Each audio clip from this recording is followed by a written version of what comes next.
And hello, everyone. Happy New Year. We are recording this on January 6th, 2021. We're into the new year now, and we're kicking this off with a good buddy of mine, an old friend of mine, actually, that I've known for a couple decades, actually, now, right? Yeah, crazy. A&M days. Back in the day, yeah, back in when A&M was pre-SEC, yes. Different school, not many places to go. But anyway, man, first off, thank you everyone for tuning in, listening, and before we get kicked off, I got to say that Round the Rotary podcast is brought to you by Capital Petroleum Consultants. CPC specializes in project engineering and well site supervision, all disciplines of the oil and gas industry. Contact us through www.capitalpetroleumconsultants.com to see what CPC can do for you today. And I am still kind of in recovery mode from watching the A&M beat North Carolina over in Miami. So I'm on day 3 of recovery mode. It gets older the older you get. It gets harder the older you get. That's what I'm trying to say. Post 30, it gets a lot harder to wake up the next day. It really does, man. And you make that game because you were too busy moving, huh? Yeah, it was pretty tough. Luckily, I got everything lined out. Wait a minute, stop! I didn't introduce you yet. Everyone listen in. This is a good buddy of mine, Kelsey Dean, the corporate sales for a Tiger Offshore. He's in the studio today. We're trying out this new camera today, so check out our YouTube and see how it works. Love y'all's feedback. And anyway, buddy, so you just moved. Yeah, just moved right up the road here from CPC's office. Yeah. So that's kind of cool. Not a far drive from here, which is nice, and closer into town. But yeah, I made sure that being in logistics, I had about 5 or 6 different guys coming in and out, getting the TV set up, the audio set up, everything, so I can make sure to watch the worst part about moving. The worst part about moving is just like getting everything in line. You know what I mean? It's getting it. But anyway, that's not the point of this. This isn't Round the Rotary moving logistics and why it's miserable podcast. Let's get this kicked off, man. I know we got a lot of interesting stuff to get into. Let's talk about oil and gas. Let's talk about other stuff after that. Let's get for those that don't know you out there. Let's start off. Give us your background. Get into as much as you want, or kind of give us the elevator summary, whatever you feel like. Let's go. Yeah, man. Again, thanks for having us on, or having me on, and I say us legitimately, but thanks for having me. And just to kind of go on what's been going on. It's good to catch up with an old buddy. Yes. We used to run into each other on West Campus a couple times, I think, back in the day. And West Campus, then in terms of Houston, Armadillo Palace. Yeah. Marquee. Sometimes in Austin as well. Cannon Abels, right? Cannon Abels. That's Sunday. That was crazy. So just kind of starting off, I grew up in the oil field. My dad worked in the 80s for a company called ERC. We've been a coworker of mine. Yeah. That's right. Again, one of the other ties that we have, you actually helped my dad out when technology was a little too much for him, trying to do these expenses on the computer. Oh, gosh. I remember having to do a relay call between you and my dad and me, trying to figure out how to do his expenses. We got to figure it out. Handled well. But that's part of our role as in our oil and gas bridging industry. Bridging the gap. Help people out when they need some help, and they can help you out. Dad was well into his 60s, and if it wasn't pen and paper and anything to do with the computer, it just wasn't going to work. Yeah. So my dad, Bobby Dean, he got a job. He was a cop here in Houston, and before I was born, my mom decided that he needed a career that he could come home to and not have to worry about it. Little did she know, the oil field has some of the same risks based on what he was doing. So he got a job in Corpus, and he was leading the South Texas sales, and we transferred out of Houston down to Corpus, and kind of grew up down there and doing some things. One of the first memories I have as a sports fan was actually in McAllen, Texas at the IOGA back in 1986. International Women's Golf Association. Yeah, and we were down there, and the Rockets were playing the Celtics in 1986, and I remember watching that with a couple of friends of my dad's, and just remember that being the thing, and knowing that was one of my sports memories, and seeing how close my dad was to those guys that I kind of met in the periphery but didn't really get to hang out with, and hang out with them. And then my dad eventually transferred back up to Houston, working. How old were you when that happened? 86 was, I was not aging myself, but I was 8. And then, so 87, 87 was when my dad transferred back up, and then we moved back in 89. So what was that like? So your dad is one of the big hitters in my opinion. You know, one of those the old school class that did sales. Yeah, it was a different time. It was a different animal back in the day. There's kind of some old and new still mixed in with what we're doing now, I think, in guys our age, and then some of the younger guys. What was that like for you growing up? I guess having a dad that it was a lot of fun. What do you mean? Well, it afforded us a lot of opportunities to do some things that I don't think I would have done if my dad was in another career. We had a place on Padre Island in Port Aransas, a little place called the Pod House. Right. And it's famous. If you look it up, there were a couple of things that were done there. There was, believe it or not, a Playboy shoot done in like 1978 at the Pod House. And my dad's company, the owner owned the Pod House, and that's where they entertained and took people. They had a 65-foot Hatteras that they would take people out deep sea fishing. Okay. And so we got to go and do that. And then I got to go on incredible ranches in South Texas to go and kind of clean deer and be the guy that was, that would do everything. That's how I learned how to, manage and maintain like a deer camp as a young kid. I was the gopher. See, that's so interesting because like growing up, I think that's so cool, and that's also so cool about our industry. Like, I remember it's very family focused, and the experience is so cool. I mean, growing up, I grew up in Connecticut. My dad was an accountant. Right. We didn't do any ranches. We didn't do any fish and boats. It was a different deal. Yeah, we had like one trip, and it was like maybe like Cincinnati, and like where the kids were stuck in a room. Right. My dad did his conference, but like there was never any like you meet the friends, you meet the families, like kind of the families grow up together. Yeah, I think I love that about our industry. Yeah, one of our mentors, Bubba Smith, grew up or lived across the street from my uncle, my mother's older brother. Back in Quail Valley, back in the day before Bubba moved up to the north side in Champions. And Bubba and Sis lived out there. And so it's always been around me. Like I've always been in it, I guess. And just the good times that we had growing up and the things that we did and were able to do, that the oil field life, I guess, provided us. Even during the tough times too, the support we have as a community is tremendous too. It's crazy, and it's funny you say that. When my dad got transferred from Corpus to Houston, there was a mass exodus from Corpus. Corpus was really hot in the 80s. It's where a lot of the South Texas still hot these days. Yeah, it was where a lot of the South Texas oil and gas, like the companies would put another office in Corpus Christi. It was a hub. So you were close to Alice, where the service center was. Think of Alice, kind of like Victoria and Lafayette is. And you had a lot of people there, and then all of a sudden, one night, you didn't have a lot of people there. You would wake up, and the house across the street that was occupied was empty. Okay. Empty. They would just walk it and move back to Houston.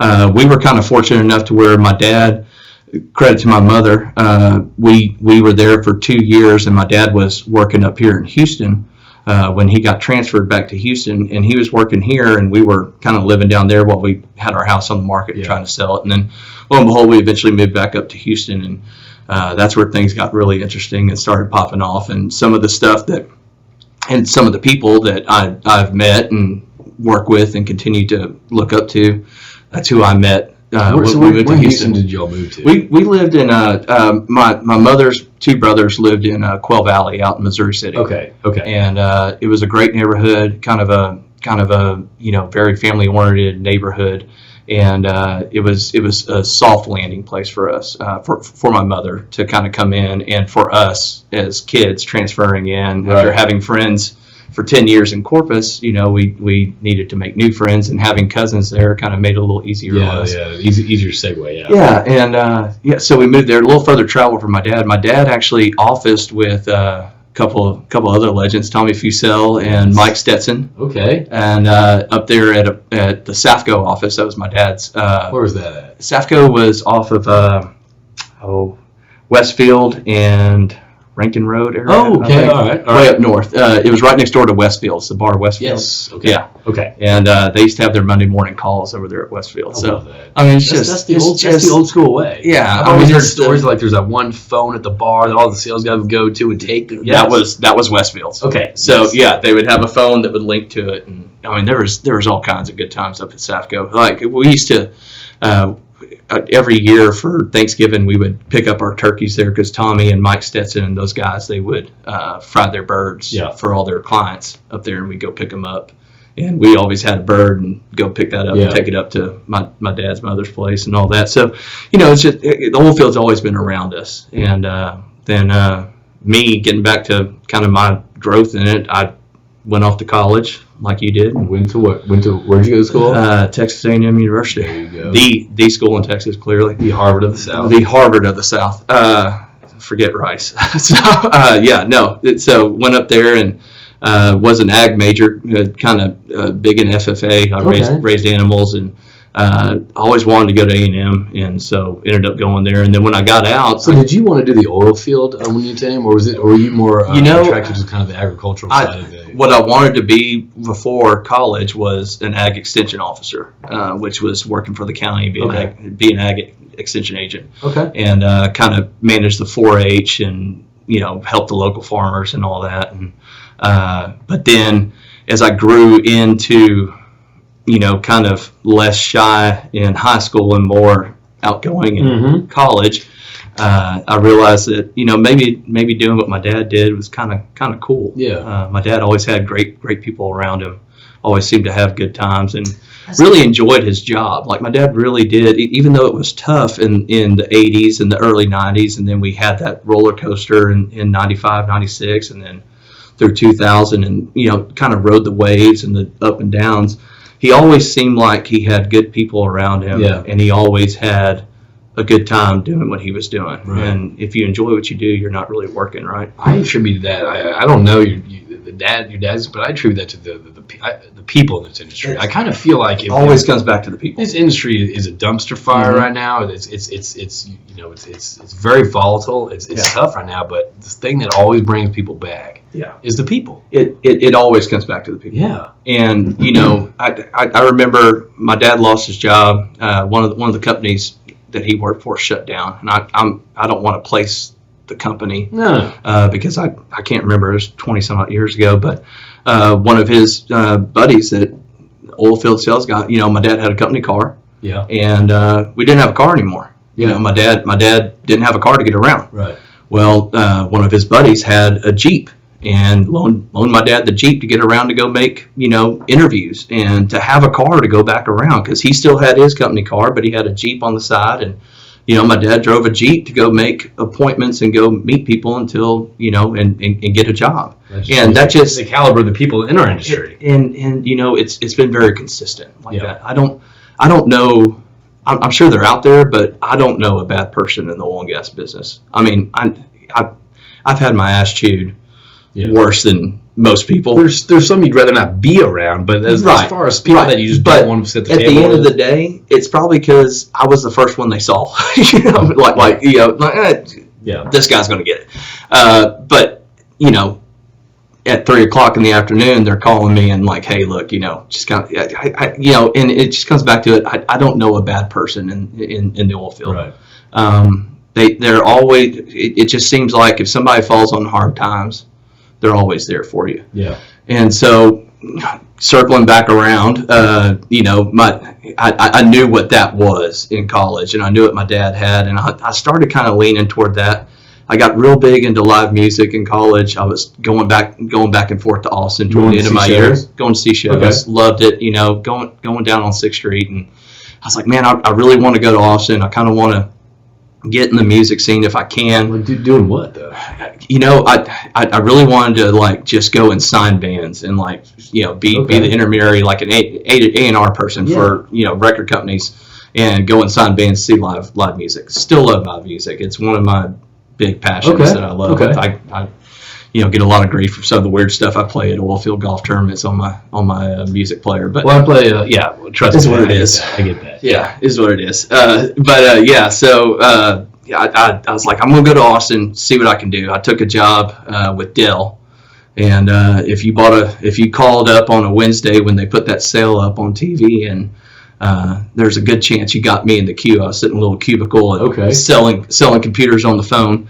And I realized I like sales. I didn't like inside sales. Okay. And so I went and sold copiers. Okay. Door to door. We just had Jason Stewart come on with Weatherford. That was his first role selling copiers. It's a great job. If you want to know what putting feet to the ground and knocking on doors and cold calling 50 customers a day, parking your car at one end of the street and then walking up and walking down and canvassing buildings and really getting into a introductory sales, tough cold call kind of deal.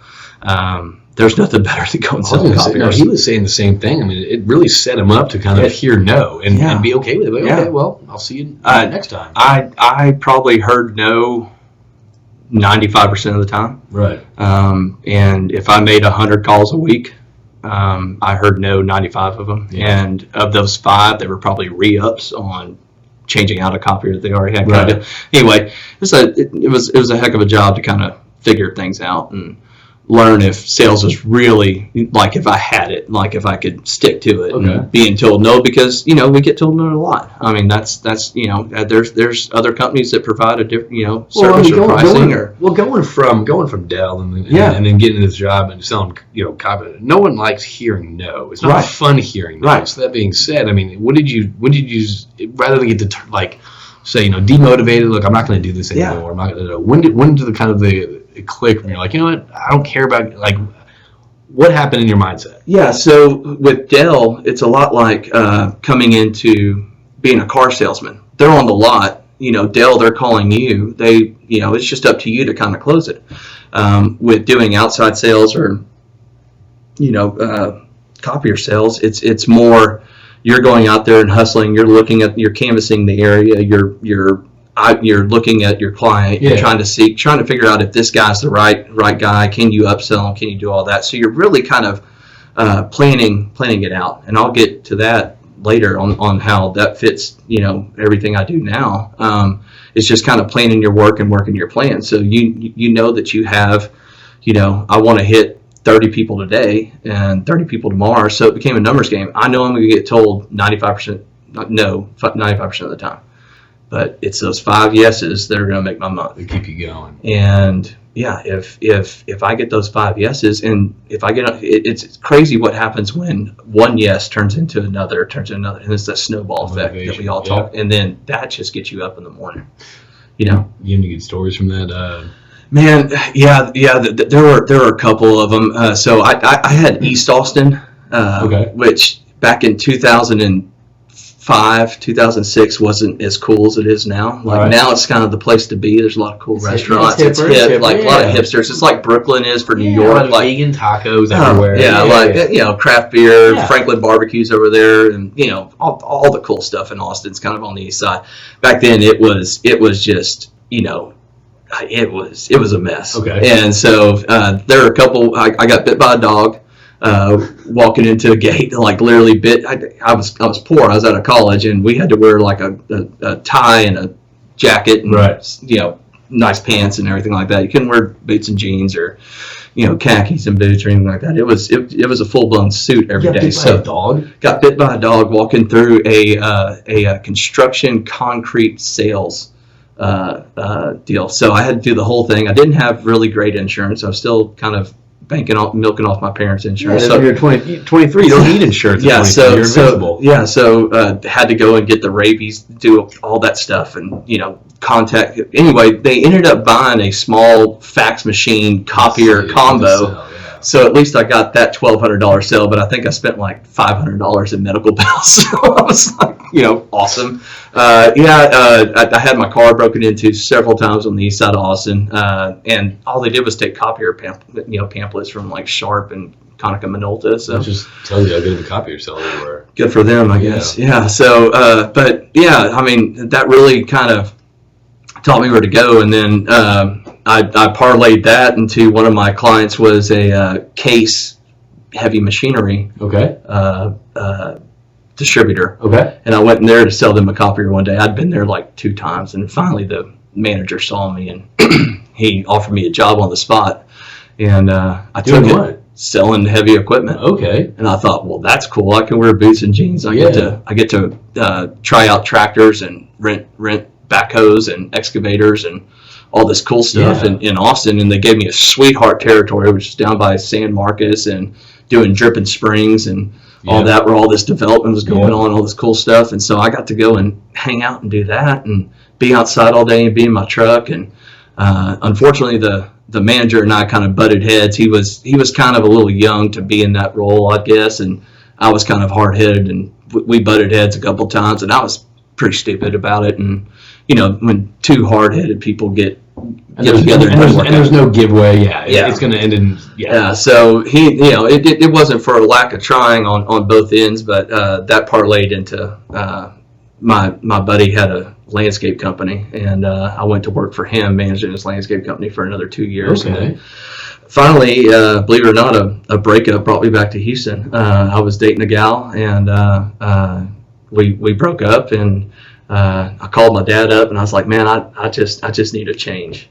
And he's like, well, I was wondering when you're going to call me. And we went down to a buddy's place for opening day of dove season, Labor Day weekend, and I had a conversation with him, and he was like, yeah, I'm glad you got that out of your system. Sounds like you're ready to go to work. And I was like, yeah. And he had me in an interview shortly after that. What type of role? Sales? Yeah, sales role with a buddy of his named Arthur Potter. Okay. Who worked at QTS with my dad. And they started their own company called Energy Fishing and Rental Service. So this is your first role in the oil field. First role in the oil field. Okay. So that was December 2006. So I talked to my dad about it in September. December, we went back to the same deer camp. Kind of did a December hunt right around Christmas, and I had an interview the next weekend here in Houston, and he signed me up.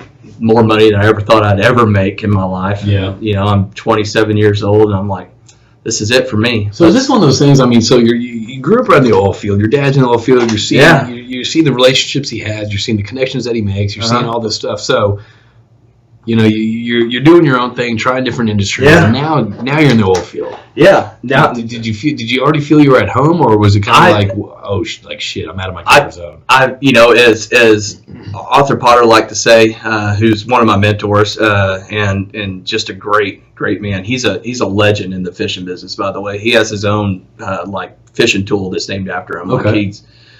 There's nothing that guy can't fish out of a hole.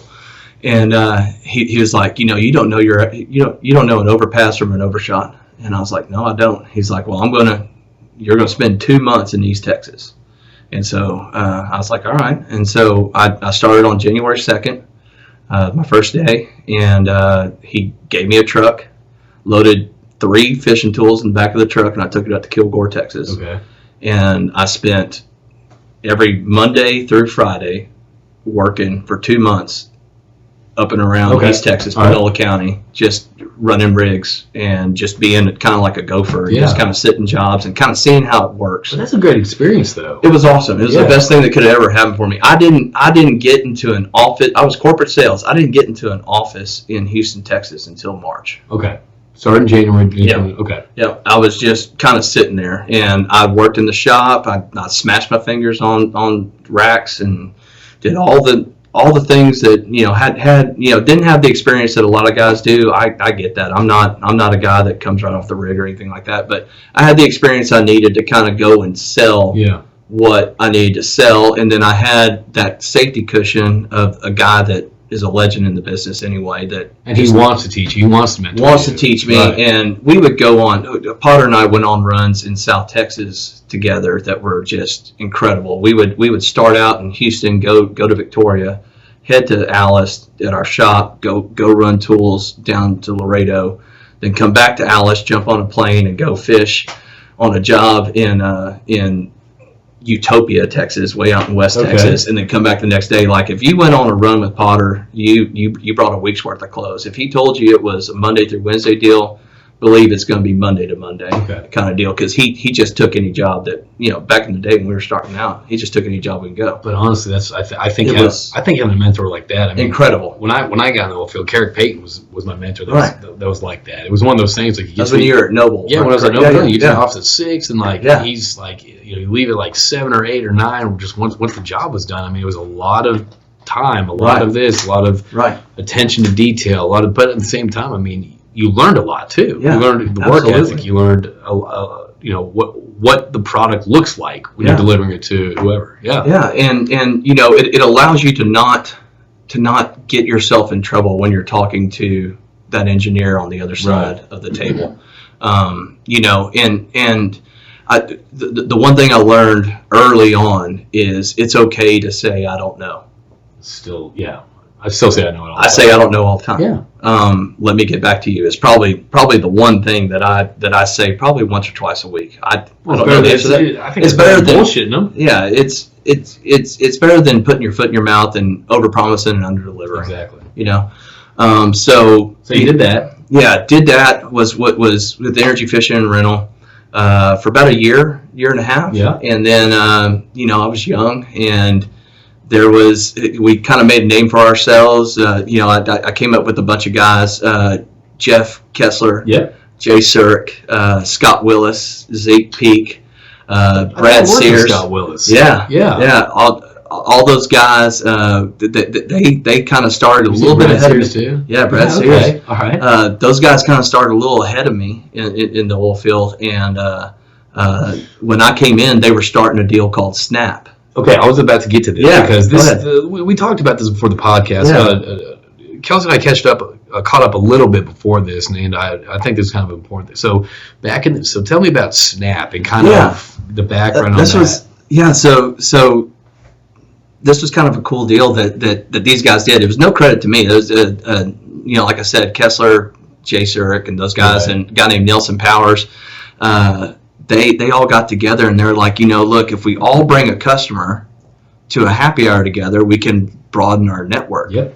And I was like, yeah. And so I was new, and I was back in Houston. It was at Rodeo Cook-Off at Brisket Cases. Okay. And Jay Surek was there, and I met Jay, and he was like, hey man, look, we're doing this deal. I know you're new. Hadn't seen you around. I was like, no man, I've been out in the field, kind of deal. He's like, we're doing this deal. It's a happy hour. Doesn't really have a name yet, and we're just kind of getting together and networking. Bring a client, bring a customer. I was like, I don't have a customer yet. I don't. All my customers are up in Kilgore, and they're 7-7, and they're not going to come to happy hour. He's like, not a problem. Just come out, see what it's about, and do it. So I did. And I was like, man, this is kind of cool. Again, that oil field group trying to help each other out, exactly. And it always comes back to that, right?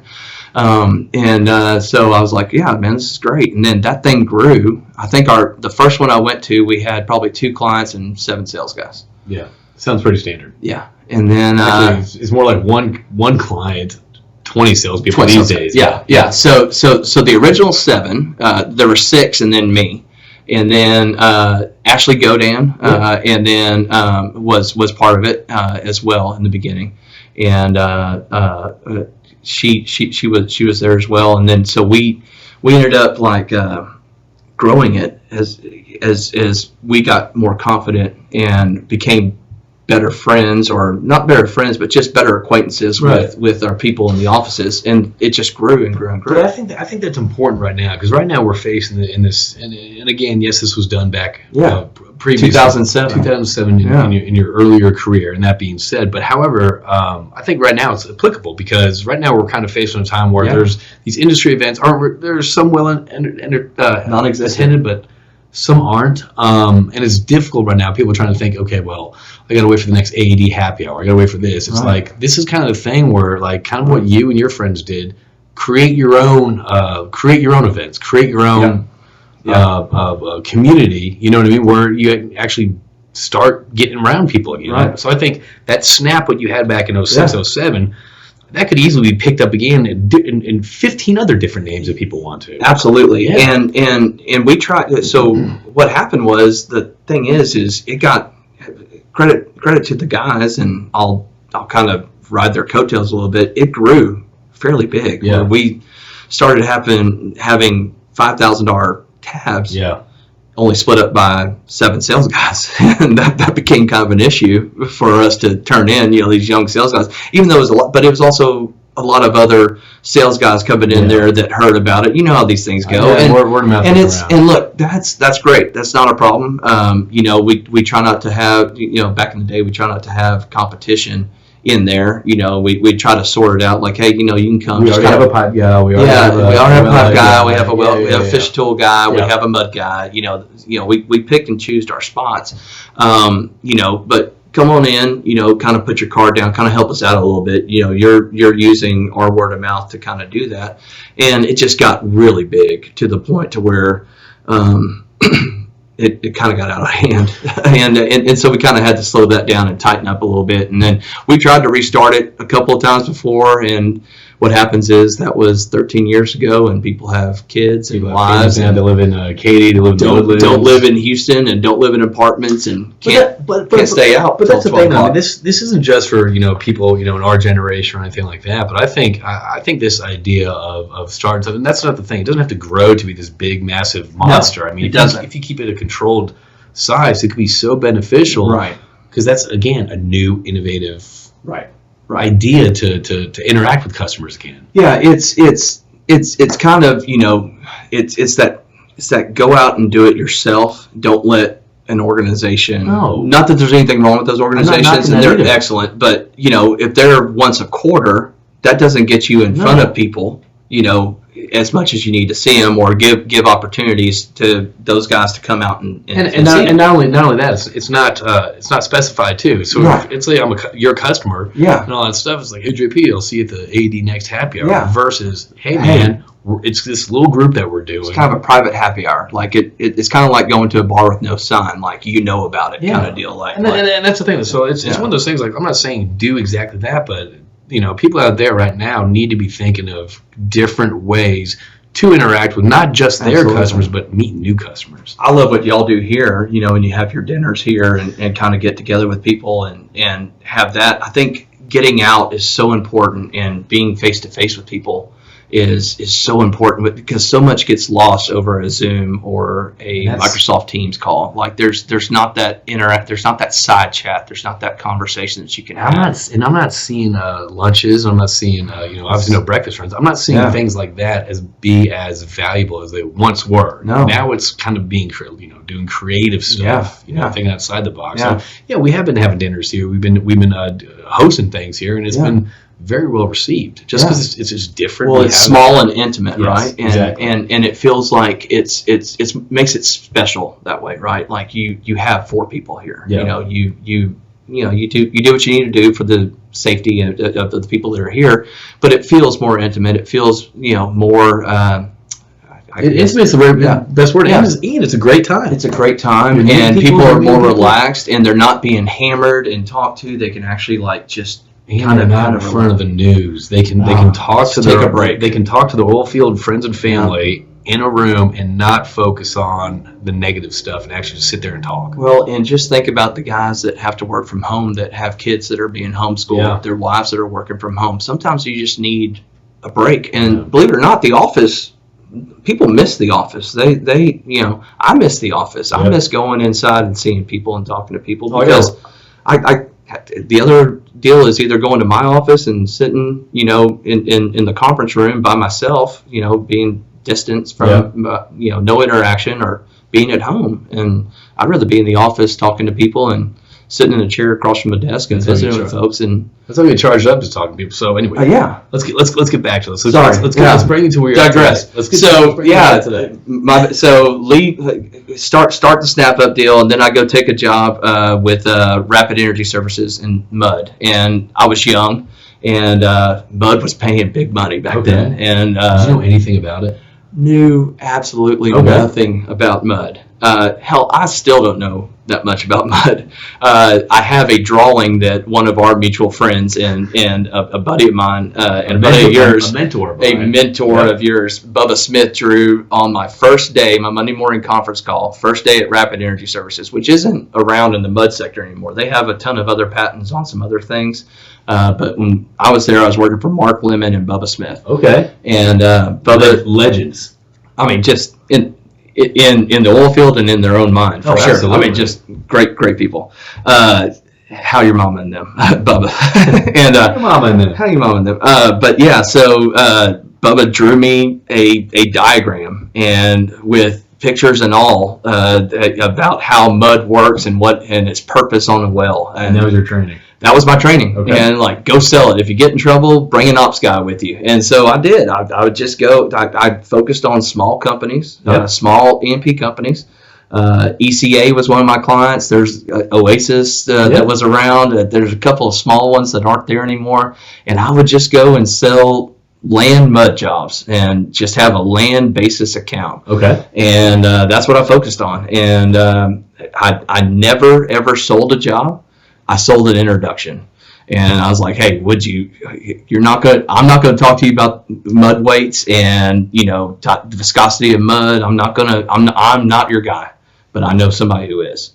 And if you can get me that meeting and you want to talk about your next job, I promise you that our hands and our guys will do a better job, and they'll get you a mud program and draw this up for you, and take care of you and give you the service that you want that a big mud company may not give you." As a small company, I was like, just give me the meeting. You know what? And that's what I did. And that's the thing. I mean, a lot of people are judging right now their successes, I know, especially in the sales industry. Yeah. Whether you're just started out in sales, you're looking for a role in sales or anything like that. A lot of people start out, they're like, okay, well, I need to get this amount of. But that's an excellent point. You're like, okay, well, if I don't sell it, at least I'm making the connection to get someone in there, because if you're in sales for prolonged, you never know where that person's going to go. No, you don't. The relationship's only going to grow. Yeah, and JP, I'm pretty sure you can talk about it too, because you did some great things at Penergy under Bubba, and I always had Bubba to lean on and Mark Lemon and all that. Like, if I didn't know, again, I don't know, but I know somebody who does. Yep. I would always kind of lean on those guys who knew more than I did, and kind of go from there. And that made me look better in the eyes of a customer instead of a green hand. Really trying to bullshit your way through. BS my way through a mud job. Absolutely. I'm like, I'm not gonna. Yeah. I'm not even gonna go on your site. I'm just trying to make the connection. And so I was a connector. I wasn't really corporate sales. I was more a connector. And then unfortunately that company went a different direction. And luckily I knew a guy through my father. Yep. Tommy Fusel's son, Paul Fusel, worked for Tiger Offshore. Okay. And I saw him at the AED Fin Fur Feather, and he was working his booth by himself, the Tiger booth by himself. And I was like, man, you need some help, boss. And I'd sit there and drink like 5 or 6 beers with Paul, and sat there, and I didn't have a booth, but I used Paul as my booth, and I brought the people I knew to Paul, and Paul introduced me to a bunch of people. I was like, man, this kind of works, right? And he was like, yeah, this is kind of symbiotic. And so that was in November, and then December came, and still kind of held on a job. Everybody had left. Bubba went on to another thing. Okay. Mark Lemon, my boss, left and went on to start his own company. And then it was just me as a sales guy and the operations manager, and that was it. That was the whole company. Okay. And the owner in Lafayette. And I was like, man, this is some rough sledding. Like I'm being pulled, and I'm trying to pull the operations manager from managing jobs and trying to bring him into the office to help me pitch and sell jobs. And I was like, this just isn't working out. So I contacted Paul in probably in January of 2010, and he hired me on immediately. All right. I was like, yeah, man, I got a spot for you. So what year was that again? That was 2010. 2010. So you haven't been at Tiger the whole time. No. So 07 through 10, I'd done Energy Fishing and Rental and Rapid. Okay. And then I went to Tiger. Right. And then so that's February of 2010 when I come on. Well, April 20th, 2010, Macondo happens. Okay. I just hit my stride. Like I took to Tiger and what we do pretty quickly. It was something I got. A lot of people call it, it's baskets and tanks and rentals, and it's rental iron. And I knew the right people to talk to through Snap. I made some offshore connections through Snap, and I kind of leaned on those, and would go do breakfast runs with the sales guys from Snap that I knew. And hey, man, I need some help in this office. Energy 21, can you get me in here? Can you get me in, El Paso and all this? Man, that's something I'm gonna. That's something also too. And it's kind of a tangent too. But what else? What else are we gonna talk about? I mean, we're here. What I've noticed was when I'm always like, hey, look, like. Kelsey with Tiger operating, which depending on your customer is going to be there. Someone's like, no, that's not my customer. I'm going to pass on that. It's like, you never know where people are going to end up. You never know where they end up. And so to not have that introduction or not want to go meet that person because it's not your account, it's like, look at the industry we're at today. You never know where people are going to end up. Yeah. I mean, I met so many people that were on the land side of business that are now on offshore, and then vice versa. People went from offshore to land. You just never know where that person's going to be 5 years from now.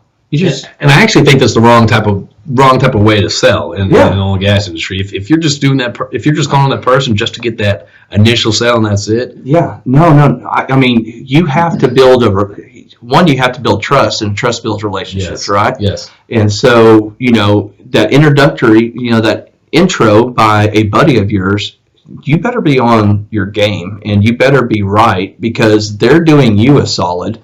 And now whenever somebody introduced me to somebody at a breakfast run or a happy hour, I made sure that I wasn't going to screw their name up. Like, the last thing I want is somebody to go back to one of my buddies like, man, that Kelsey guy, that dude is a tool. Yeah. Screw that guy. Like, don't ever bring him around. That's the last thing. So many people say that to me about me, but anyway. I doubt that, but. Let's get into this right now. So Tiger, so you and I, I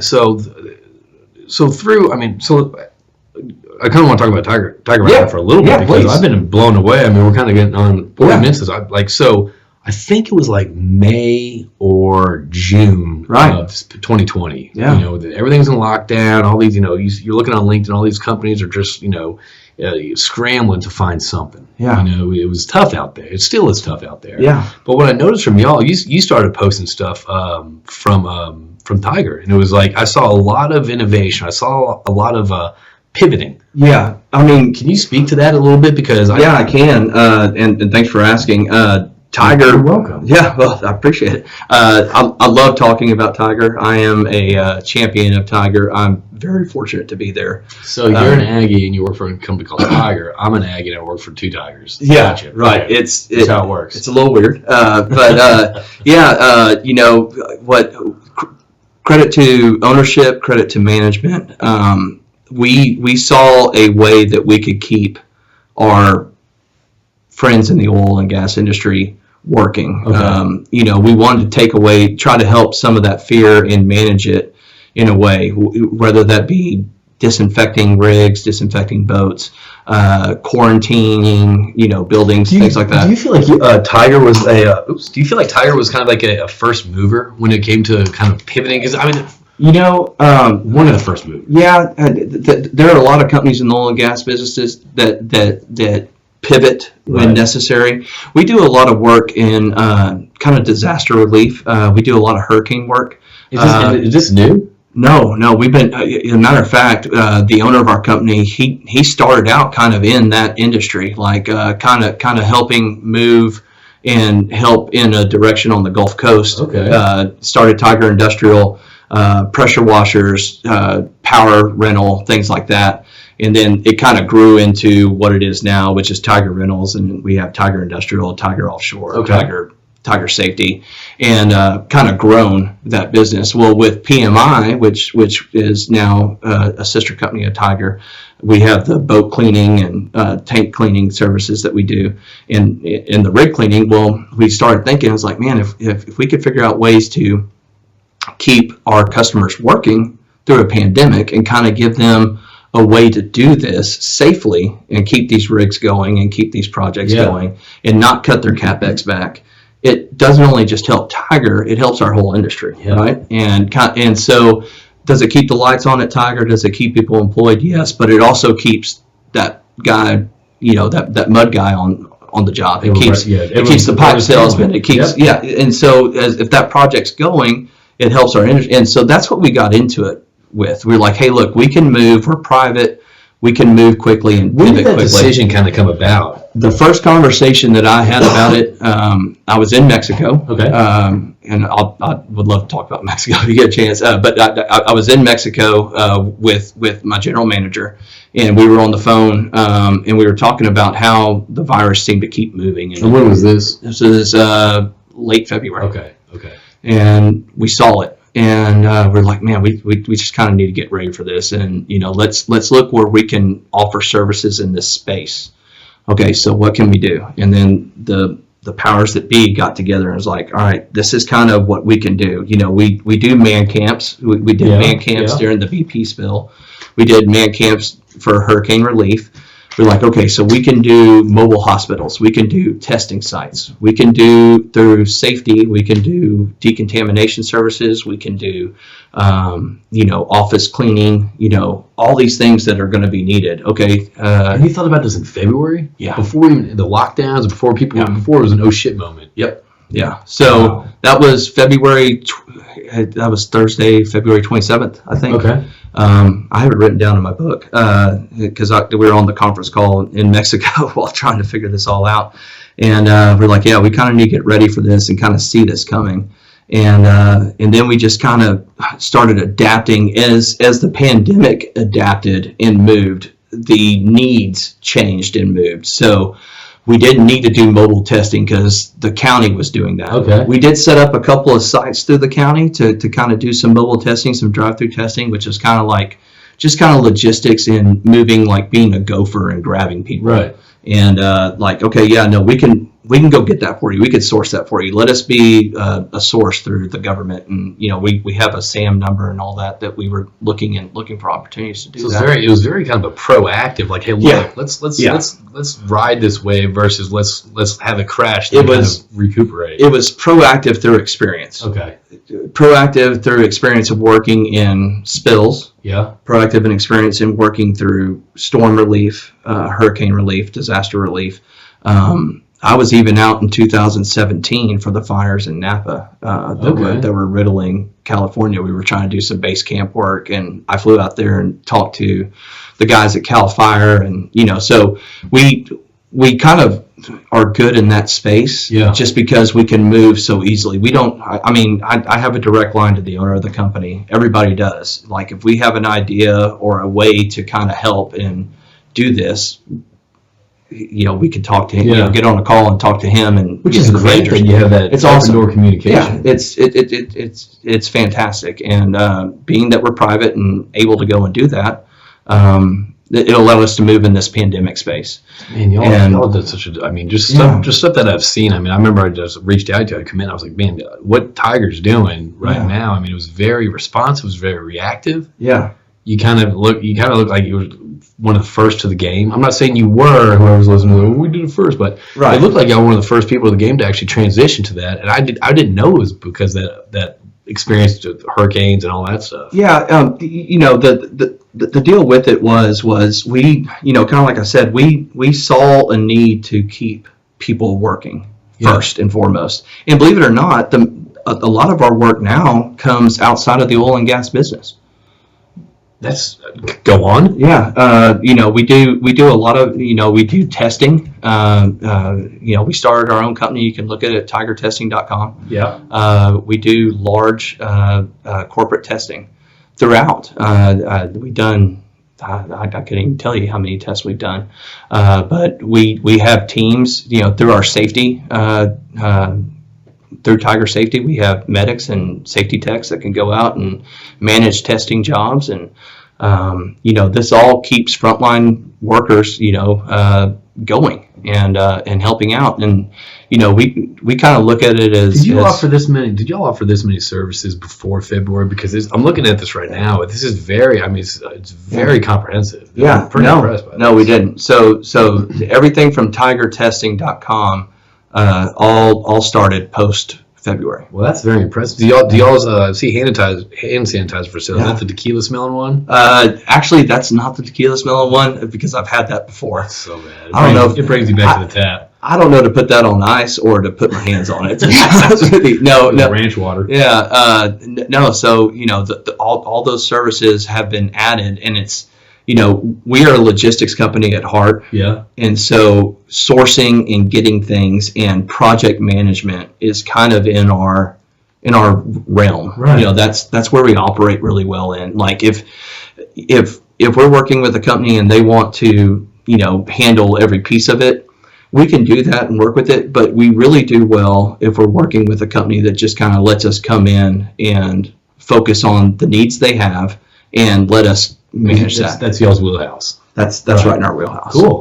When we're working with governments and people in, say, Puerto Rico or people on the Gulf Coast after hurricanes, we don't typically work with government, but we will. But we work in the private sector that kind of looks for a job management sourcing kind of deal. The government doesn't work with you. Correct. But yeah, no, I mean, like it's been a lot of since 2010 at Tiger. I mean, what they've allowed me to do. I've traveled to places I never thought I'd travel. Right. I went to Morocco. I never thought I'd leave Texas. Starting work in Morocco. Starting a business in Mexico. We started with 7 pieces of equipment down in Mexico. We have 1,000 pieces in 2 locations in Mexico, and I speak about as much Spanish as the average person, but I have a great team down there, and we're able to work in that space. We're in 25 different locations. I can Has that sell. been difficult working internationally during these times? Actually, to be honest with you, yes and no. Okay. Great answer. Yeah. Some places yes, some places no.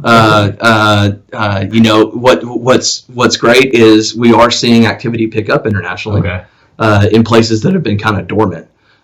Some places are handling the pandemic a lot less liberally than we are. Okay. And so there is more work. That being said, these E&P companies are taking every precaution to work safely there. Right. But these countries are allowing them to work and operate out of there.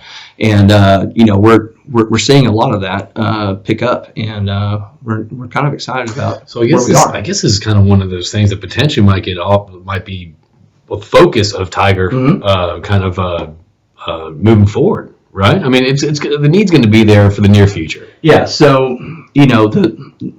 the deal about the pandemic, unfortunately, even with the vaccine, you're still going to need testing. It's still going to be here. You're still going to need disinfecting. You're still going to have to take the precautions so people feel safe at work. Yeah. Even if you're going back into the office, if you're an engineer sitting in downtown Houston, you're going to want to feel safe being there. And so companies are going to have to take these precautions to let their employees feel safe. Well, we want to help in that as well. And there are ways. We have office management protocols that we can put in place.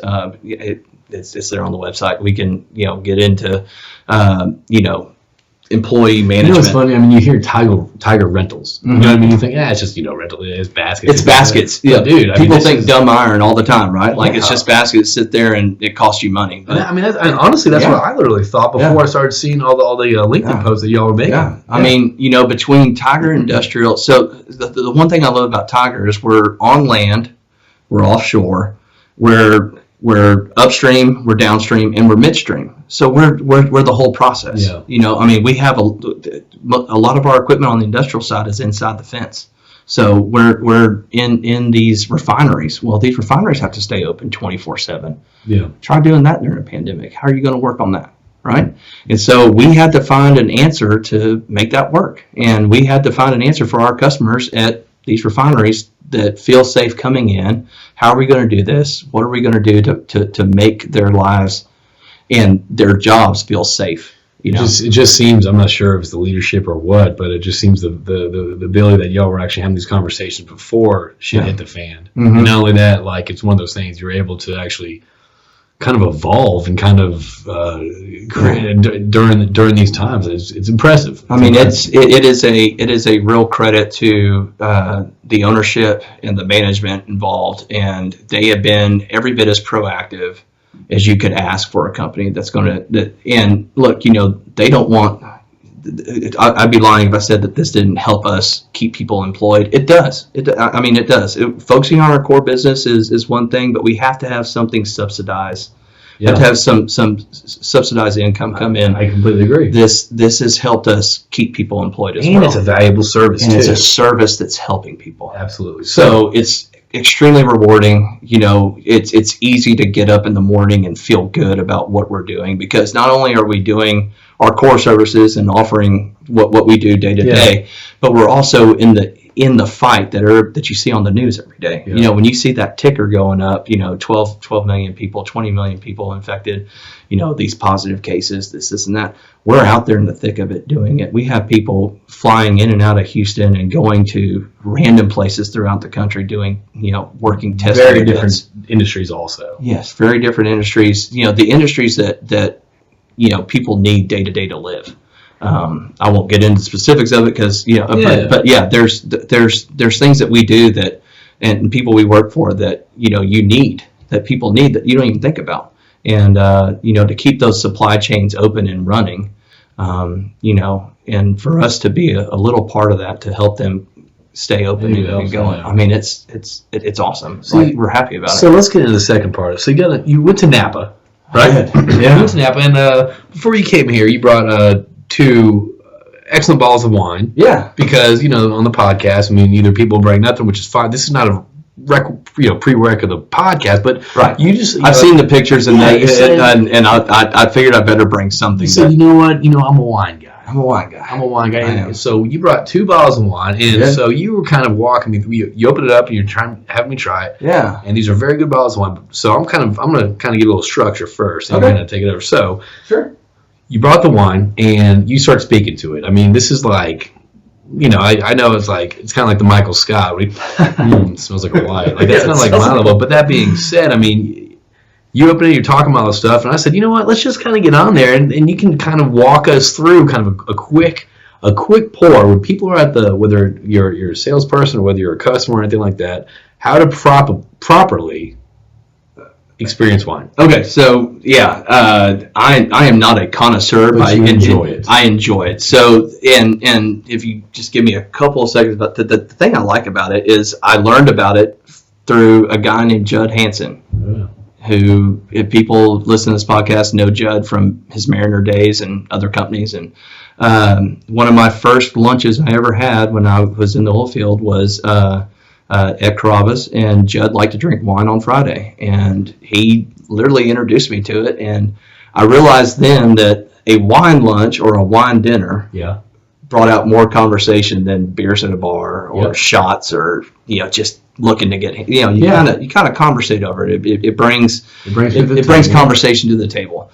And so that was kind of my first introductory into it, and just realizing kind of what that does and how much it plays a role into what my dad's friends and people that I work with do in the business, and how business is kind of conducted on lunches and dinners and things like that. So I started getting into it on there, and I have some friends from school that are really involved in it, and so everything that I talk about and learn and do comes from either Judd Hansen or these friends that I have, from the old Bubba Smith's another one that does wine really well. Oh, he's put me on a couple great wines. These guys that are 30 years older than me that have a little age on them, and like nicer things. So unfortunately, I was kind of ruined early. I figured I better start doing something to earn money in order to afford this habit, this expensive hobby. Yeah, and it is. It's a hobby, not a habit. I think hobby's easier. Habit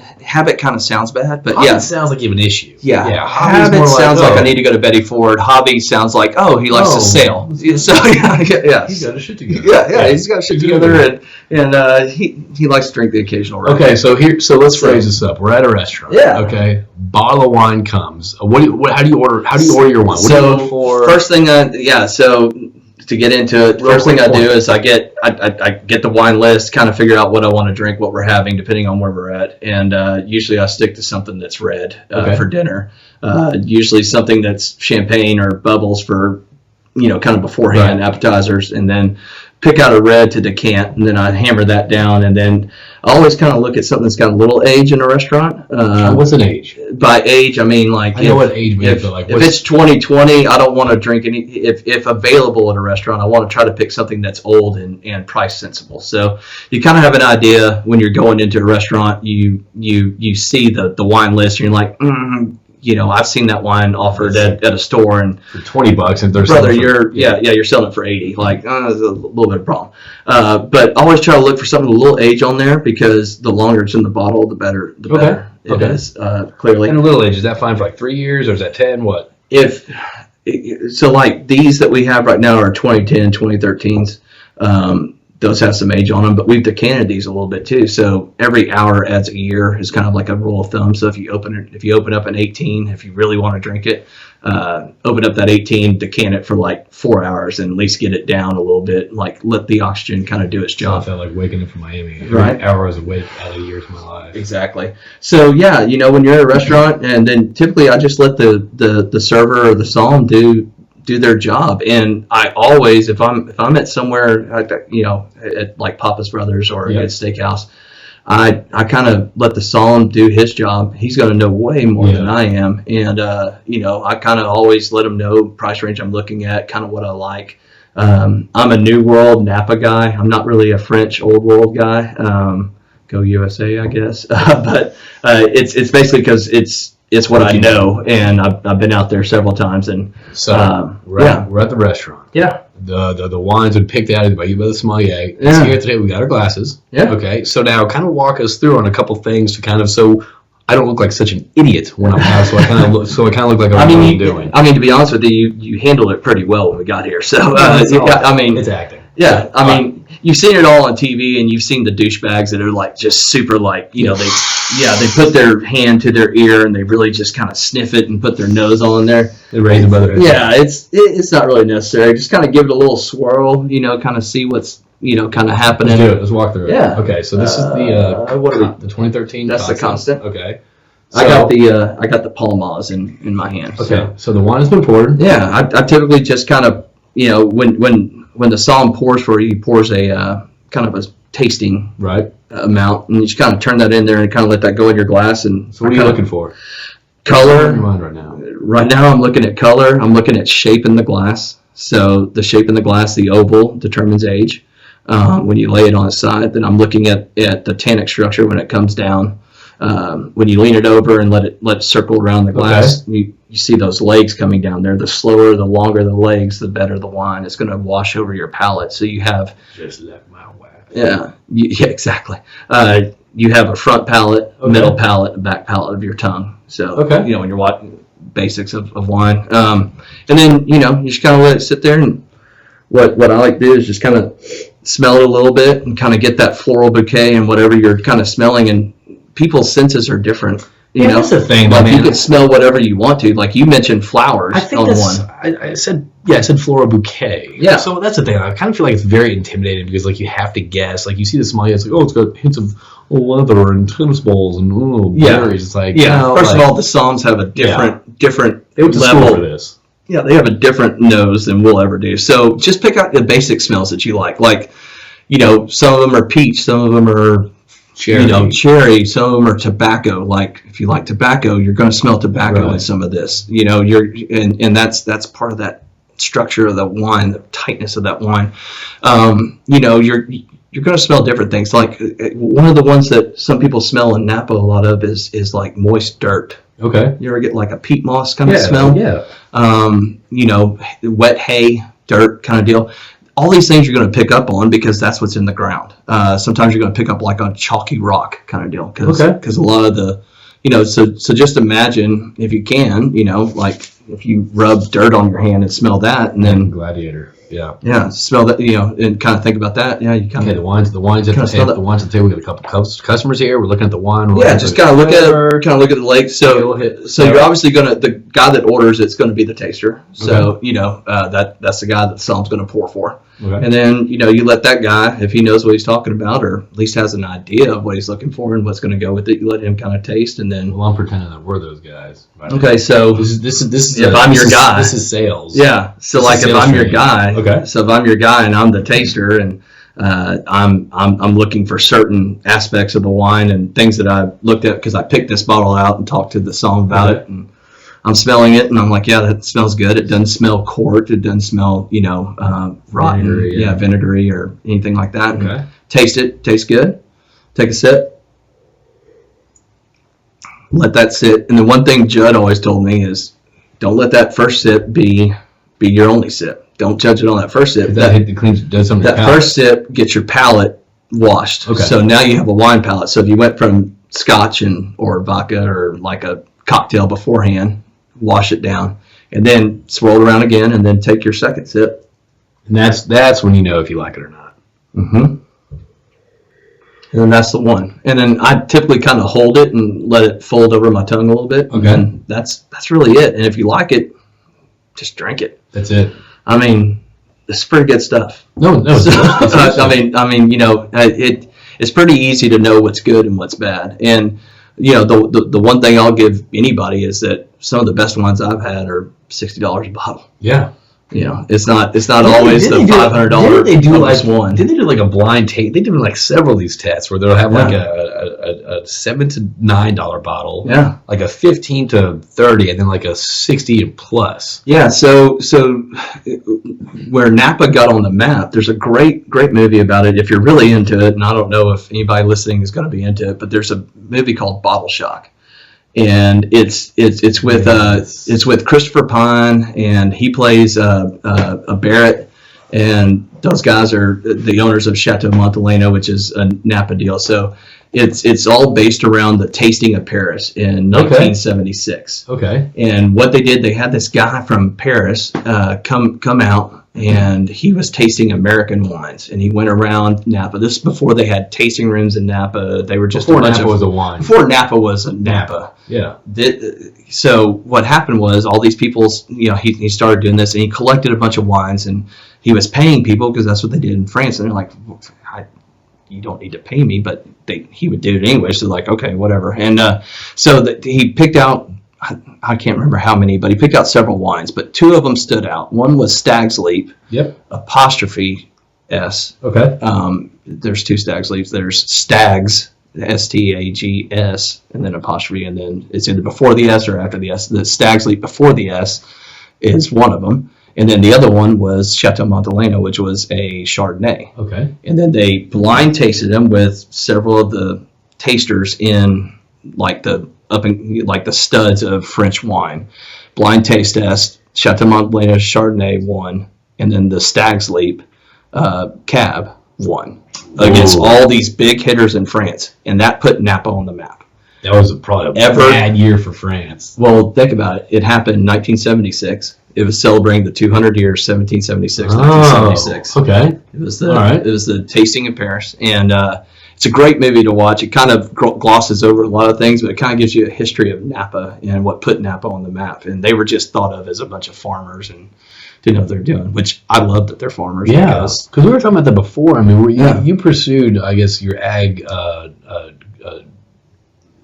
degree? Yeah. And that's kind of what you enjoy. You know the fact that it's just really a good wine is a good farmer. Yeah, I actually got a scholarship. I was an FFA in high school, raised several animals, did a lot of shows, and wanted to go to school to be an ag extension agent. Okay. And work with the county and go be the guy that ran the fair and helped 4-H and all that. I just love the agriculture farming lifestyle. So being around wine and being a not connoisseur, but someone with a serious wine hobby. What would be one of the most ridiculous stories you got when it comes to, I guess, ordering a bottle or drinking a bottle or someone ordered you watching something? Man, so I've got a couple of buddies that may or may not listen to this. They probably do. This is Round the Rotary. A lot of people listen to this. And they're going to listen to this one when they see it posted. And they're like, what the hell is he talking about, kind of deal. And probably come back and tell me where I was wrong several ways over. Well, the best part is, though, no one's going to hear that you were wrong. No. They will. They're going to tell me that I'm wrong. But I've sat in some rooms with them where we've had some nights where we get the bill and I was like, are we splitting this or like, it's that Friends episode where the three of them are poor and then the other three are like renting, buying everything, and like, I'm not paying $23 for a salad and a soup and a water. Yeah, and so I'm sitting there like, I had a glass of that, man. That was appreciate you doing that kind of deal. But we've had some. One of the craziest nights that I've had was my buddy up in Fort Worth, Ben Cater, I went to college with, and he's a fraternity brother of mine, and it was his 40th, and he had 13 people bring a bottle apiece. Okay. 2 bottles apiece. And we went there, and it was a private dinner that his wife arranged to have cooked. And I remember looking at the lineup that night and thinking to myself, whatever I do from this moment forward, I'm never going to have a wine experience like this with this lineup. Okay. And I sat there and I was like, we had some 78 birth year wines for him that were like, just incredible. And, I brought a bottle I thought could compete. And unfortunately, when you get to those big dinners and you're tasting, and all the pours are really small pours because everybody's trying to taste some, and you're doing 13 wines. And it's all coursed out, so you're drinking it in order. So it took a lot of work on his wife's part, and I just sat there and I just remember the hangover the next day. I was like, man, that was one for the ages, and that was a hangover that I'll remember for forever. Like it was a crazy experience, and one that taught me a lot because you're sitting there with a bunch of wine heads and wine snobs that just kind of you continue to grow and age your toolbox, I guess, put more in your toolbox to talk about. And that was a fun one. That was one that I remember. It didn't cost me anything but 2 bottles. So, but that's the thing about wine. That's one. Wine's pretty intimidating too, because it's like, man, I don't know this about this, I don't know that. But it's one of those things that's just like, you just got to kind of enjoy it and learn a little bit about it. Yeah. I'll go back to it. Wine encourages conversation. You talk about the wine. You can talk about anything during my wife and I went to Fredericksburg with Cole and his wife. That was a great story. You're telling me, you're talking about getting a place in Fredericksburg because you enjoyed the experience there. If things turn around, I would I play the lottery every Tuesday and Friday. If I win the lottery, I'm buying a place in St. Helena because I just like that lifestyle. It's nice, right? You go out there. I used to live in France, dude. I get it. Yeah. So you get up there, you have a little wine with lunch. You have wine in the afternoon, you have a little wine with dinner, then maybe a little wine before you go to bed, and kind of hang out. And it's smooth. And if it's good wine, the hangovers, it's not there. It's not there. It's not as bad. And and that has a lot to do with the sugar content. That a good wine doesn't have to hide bad fruit with sugar. So you're looking forward to. So you're obviously going to still be pursuing wine in the new year and stuff like that. Oh yeah. What else? We had kind of we talked about something before we get on this. We can wrap it up with this conversation in the new year. This year. Especially this year. We're done with 2020. Yeah. All right. We get it. We're in this. We're used to this. Climate is changing. We're used to this new climate, right? Even though the frustrations that come with it, the reports of this, the election, whatever it is, and all that stuff. Storming of the Capitol. Today. Yeah, today. This is going on right now. Sorry, I scheduled this for an annual storming of the Capitol. I mean, who knew, right? So I couldn't push it. So thanks for coming in on the annual storming of the U.S. Capitol. Yeah, you're welcome. So let's talk about that. You said something. You said let's not get political. Let's get apolitical in 2021. Not physical. Yeah, not physical. Let's get apolitical. I like people. I don't like their politics. I don't have to like their politics, and I'm not a political guy.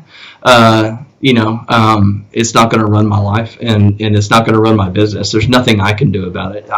It's not going to sell me more baskets. It's not going to keep me from doing my job. I'm going to be apolitical in 2021, and I'm just going to let people live. And if they want to express their opinions to me, by all means, I'm just going to choose not to engage in that conversation, because I think it just leads down a road to where people either resent or, worship, But that's also something interesting too that we've kind of been talking about. I mean, I've been focused on that on Around the Road. Yeah. It's number one is like, first off, and this might sound bad, but I don't watch the news. I don't trust the news or anything like that. And to the point where I even tell my daughter that, like, I don't. It's okay to get your own opinions. It's absolutely okay to get your own opinions. And I think if you're watching the news or you're on that 5% of Twitter that worships Twitter, and I'm on Twitter. I do not follow me on Twitter. I'm kind of one of those guys, that. You get good gems off of Twitter. You get it. But you also get a lot of good information. And the thing that I like about Twitter a lot is your information comes very quickly. Yeah. So you're very up to date. But Twitter is a cesspool. I think social media is kind of a cesspool sometimes. We get so caught up in it and like, oh, look at our lives. Why don't we just share pictures of your family and friends versus tell people about how you feel about X, Y, and Z or this political thing? And that's the thing too. It's like we're coming into a situation where it's like it's we feel like it should be normal to have an association on a political party or a belief or none of that. But in reality, it's like, man, we don't have to talk about it. You're not asking me if I'm a Lutheran, Episcopal, or if I'm Jewish, or if why aren't we bringing that up? How come we're not? Why are we just bringing up your political affiliation in your parties? Like, Sammy Kershaw came out with a great song back in like the 90s, and the hook on that song. I'll just come back to music, right? The hook on that song was he said something. Let's talk about baseball. Let's talk about this. It's like we talk about anything except politics, religion, and her. He's going through a breakup. Yeah. And I mean, that's pretty good like line to keep. Like if you can be in a social environment and not bring up politics, I think you're one of the few today that can do it. Let me ask you a question. How often would you bring up politics and walk away feeling more charged up, more connected with someone, less stressed, less anxiety? No, chances are a lot of those political conversations I feel more anxious. Even if you're talking to someone that agrees with you politically or viewpoint, you're still kind of like, oh, well, you start talking negatively about the other people, the other team. When in reality, we're all Americans. Right. And more connected to us than not. Than isn't. And what happens is we all go in these corners, right? And we just stick to these guns because that's what these people on the news and on Twitter are forcing us to do, right? They're trying to get us to hate each other. And when you take all that shit down and when you pull the curtain back and like you really just stand up there on stage with Joe, you realize you got like 95, 96, 97% of the same ideas and hopes with each other. And so let's just kind of be apolitical and focus on that 97 and not that 3% that really pisses each other off, right? Like, I grew up in a my mother was a Democrat, my dad was a Republican. I kind of grew up in a balanced household. I'm a Republican. I have no problem saying that. Not to be a political guy, but but I don't hate Democrats. I don't, I don't have, that's just kind of a shitty way to live sometimes, I guess. And, I don't want to be in that space in 2021. That was my New Year's resolution. I'm not going to dislike the other side. I think as much as I was told to dislike the other side in the last. And I think at the end of the day, no matter what happens, you know what I mean. Whether Washington D.C. or the politics of the news tells us a thing and all stuff. At the end of the day, we're still responsible for how we treat and how we respond to others and how we respond to other people's choices. Yes. That being said, you're right. If there's 97% of other shit to talk about besides the election, the news, the face mask, no face with Chick-fil-A, anything like that, then that's fine. Then talk about those 97. Like, let's kind of relax. Let's kind of give each other a break from all this political bullshit. Yes. Let's relax a little bit. There's too much going on right now that could really affect you physically and mentally. Yeah. Without having to add a political divider in it, right? I just feel that we're better off as a people and as friends not getting into that. And the thing is that we have, you're right. There's more in common than but the news will focus on these hardcore these little things that divide us. The hardcore left wing people that are setting up their own shop in Portland versus these hardcore right Republicans that were storming the Capitol. It's like as far as I know, we're sitting here having a podcast. We're not doing anything. Hanging out, drinking some good wine, shooting the shit, which is probably 99% of America, in my opinion. What I see. People always refer to appeasing these folks on Twitter and social media. I got off Facebook in 2016 just because I couldn't take it. I had both sides coming at me on 2016. I just shut that thing down. Yeah. And I was like, let me go to Instagram, and I see pictures of my friends' kids, dogs, and golf memes and things like that. Lake trips. Yeah, some cool. Yeah, I'm with you, baby. Yeah, and do that. That's a lot less stressful than having this inundated in my life. And then me personally, I'm probably too involved on Twitter than I am, but I've decided in 2021 I'm going to kind of take a step back from being that asshole that has to get in people's face and argue about politics. Have you ever won an argument on a social media platform with a stranger when you're arguing opposing points? No, because those strangers have way more time to mess with it than I do. So I'll fire off one, and then I'll come back, and I have like 20 responses. I'm like, man, and it's usually 20 from the same guy, and I'm like, dude, sorry, I was. But if you really think about it, man, you're not going to change somebody who's living in their grandmother's basement. No, they are set in their ways. Yes, they're there to argue. Yeah, they are there to argue, and that's what I work, So man, I'm kind of the same way, man. I think my what I'm trying to focus on this year is actually being active on changing the conversation if it does get brought up. You know what I mean? Because you have that light, good conversation. You're catching up with good friends, all stuff. It only takes one thing to turn it, right? There's a lull. Yeah. The next thing you know, it's like, what do you think about this COVID stance? It's like, oh shit, here we go again, man. I think COVID is horrible. I think COVID is horrible. I hate it. I hate what it's done to our economy. Yeah. That's my stance on COVID. I don't want it. I don't like it, but it's here. Yeah, I don't like it. I'm trying to manage it and negate the effects of it as best. So that's I like that. Be apolitical, and physical. And physical. Yeah. I mean, people need to get out of the house. You got to get out of the house. People, working out.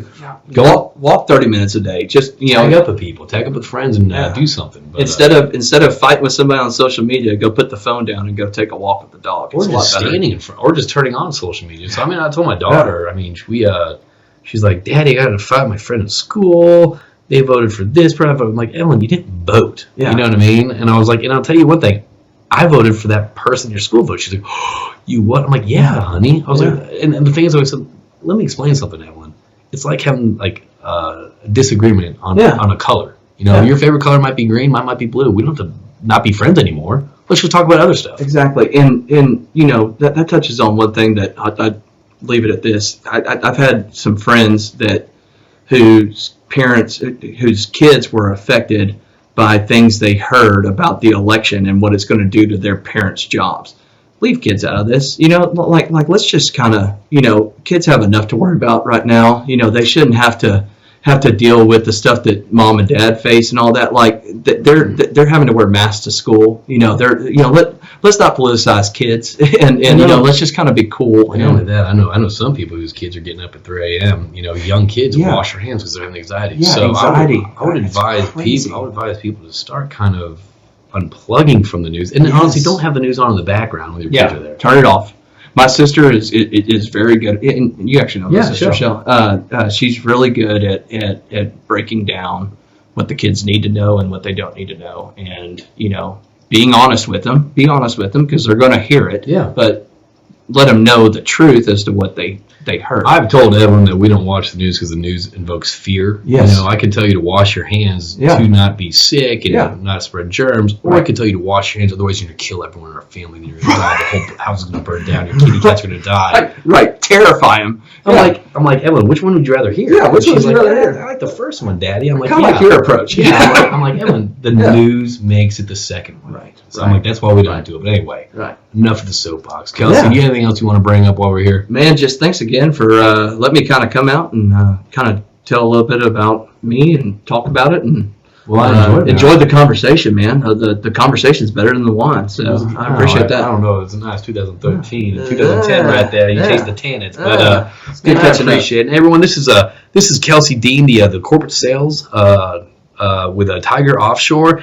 And again, I'm glad you came on, man. Thank you for coming on. I love to see what Tiger's done, how y'all pivoted in position, and I love your message about kind of just start being kind, start not giving a shit about cool. If someone wants to, have cereal for dinner, Who gives a shit? Let them. Let them. So it's 2021, man. It's a new year. Be apolitical. Get physical. All right, buddy. Well, I appreciate that. Everyone, you can find Kelsey Dean on LinkedIn, and you can find Tiger Offshore as well, and Tiger Rentals. Tiger Rentals. Rentals, actually. And again, man, I appreciate you find Around the Rotary on Instagram, YouTube, and thanks for everyone for tuning in. We appreciate you listening. We hope you enjoyed it, and we'll talk to you soon. Thanks, Kelsey. Cheers, buddy. Thanks, buddy. Oh, let's get that sound effect. Yep. There you go.